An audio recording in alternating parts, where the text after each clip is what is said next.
an additional burden, and again, at the risk of sounding like an uncle, on this generation is, at least for those who are in the 50s, probably even to an extent in their 40s, you're not burdened by what you said when you were 18, 19, 20, 21, not just said, maybe tweeted, maybe put out as a story, or I don't know when Insta started, but your biggest fuck-ups are not documented. Like some of the positions that, I can say I had on reservation when I was a teenager, they were so ill-informed and stupid because they came from a privileged cocoon that you were living in and from what you heard and then regurgitated. Now, luckily, that's not documented anywhere in a tweet or as a stand-up comment. So, over time, positions on the death penalty, positions on what community is, positions on gender, they're evolving. One's not in a hurry to take a position. Even today, I'm not in a hurry to take a position because one was never in a hurry to take a position.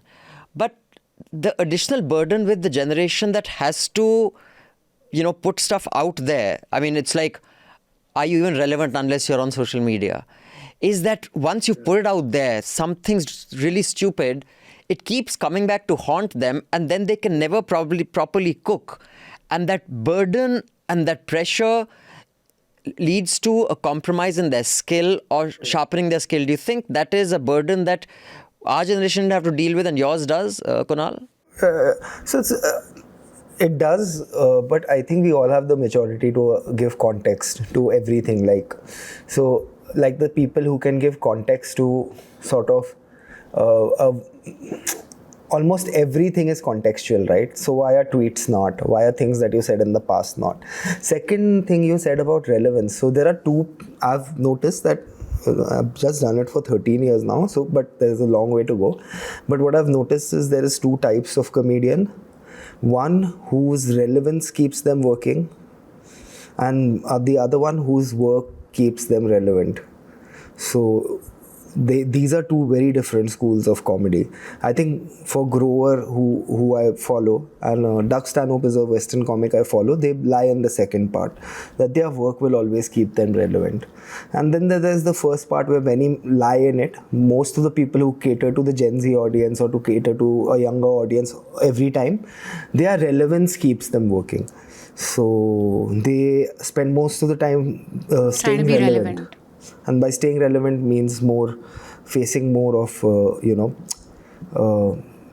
putting yourself out there more often. Like live YouTube, streaming, one Instagram reel a day. So that's the sort of comedy. Also, the younger people, we see them following this route. And to what extent does the, social media backlash, which is often orchestrated against you personally, or even mainstream media, calling you out, does it ever, put so much pressure on you that it compromises your work? Yeah. No, actually for me, I think for very early, I figured out that criticism or validation matters from people whose work you like. So, or who have an interesting life, whose approach in life you like. So if Manisha had to say something, or Dhanya had to say something, or you said something where you were like, hey, that was a little sexist, or maybe it's not cool to make fun of a Mani's kid who's overweight, just watch out on the gendered cuss words. I would take that very seriously. I would be like, these are people who don't mean anything but well for me, and if they have given a feedback, I should take it seriously. But other than that, if people call you a hero, or thank you for doing it and keep doing it, or this sucks, you should not exist, I put them in the same bracket, because this is all coming from someone who you don't know. You don't know what they do, you don't know what their kind of intention is to reach out to you. So you always take criticism or validation from the internet with a pinch of salt.